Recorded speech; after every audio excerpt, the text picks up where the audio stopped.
অবশ্যই তার দ্বারা স্বাভাবিক শিক্ষা কার্যক্রম কিছুটা ব্যাহত হচ্ছে, তো সেটাতে আমরা যথেষ্ট রকমভাবে উদ্বিগ্ন।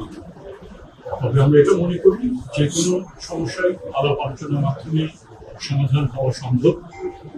আমরা আশা করি, আমি জানি যে সেই প্রক্রিয়া শুরু হয়েছে এবং সেটা সমাধানের দিকেই এটা এগিয়ে যাচ্ছে। আমরা আশা করি দ্রুতই সমাধান এখানে হবে। বিভিন্ন পার্টি তারা মানে একে অপরকে বুঝে অবস্থান তাদের মোটামুটিভাবে সিদ্ধান্তে তারা সেখানে তারা আসতে পারবে এবং যত দ্রুত এটা হয় ততই আমরা সামনে করব। এবং এক্ষেত্রে মন্ত্রণালয়ে যোগাযোগ আশা করি আমাদের সাহায্য সহযোগিতার প্রয়োজন হলে মন্ত্রণালয়ের পক্ষ থেকে তা এক্সটেন্ড করা হবে প্রতিষ্ঠান।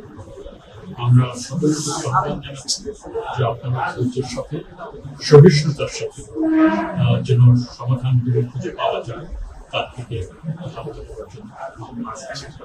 অবভিয়াসলি এই ধরনের একটা পরিস্থিতি কারোর কাম্য না, সেটা শিক্ষকরাও চান না, ছাত্ররাও চান না, বিশ্ববিদ্যালয়ের কর্তৃপক্ষ তারাও এটা চান না।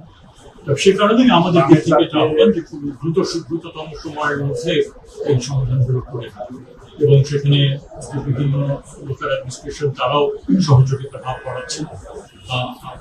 কোনো কোনো ক্ষেত্রে প্রয়োজন যেটা লোকাল কমিউনিটি তারাও সেখানে এগিয়ে এসছেন। তো আমার মনে হয় সমাধান খুব দ্রুত এবং আমাদের দিক থেকে যতটুকু করা